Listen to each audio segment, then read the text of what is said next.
আমরা এখন পৌঁছেছি ইয়ানথাম ভ্যালিতে। চারিদিকে কি অপরূপ সৌন্দর্য! ওই যে দূরে দেখা যাচ্ছে সাদা মেঘ এবং সাদা বরফে ঢাকা পর্বত। চারিদিকে খুব সুন্দর পরিবেশ, হাওয়া দিচ্ছে এবং এখানে ঠান্ডাও যথেষ্ট।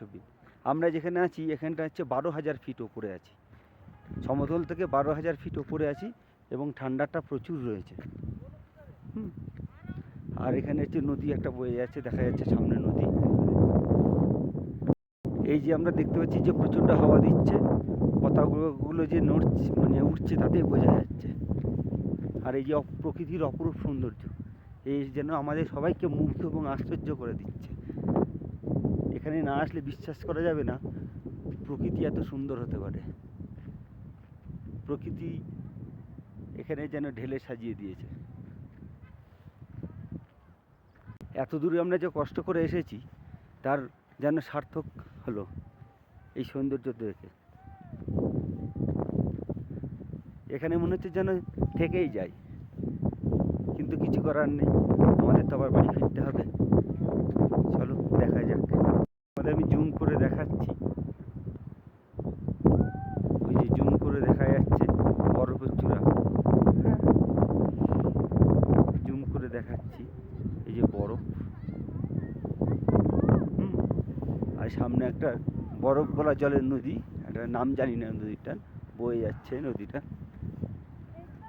এবং সবাই এখানে এসে আনন্দ করছে দেখা যাচ্ছে।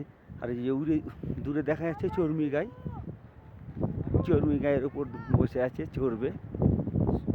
আর চারিদিকে চর্মি গাই, ঘোড়া, এরা চড়ে বেড়াচ্ছে, ঘাস খাচ্ছে।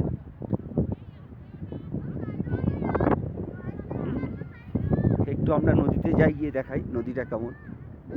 এসেছি, আমাদের দেখাচ্ছি বন্ধুরা নদীটা। নদীর শব্দ শুনতে পাচ্ছ নিশ্চয়ই, নদীর জলের কোলাহল আমরা দেখতে পাচ্ছি। নদীটা জলের শব্দ,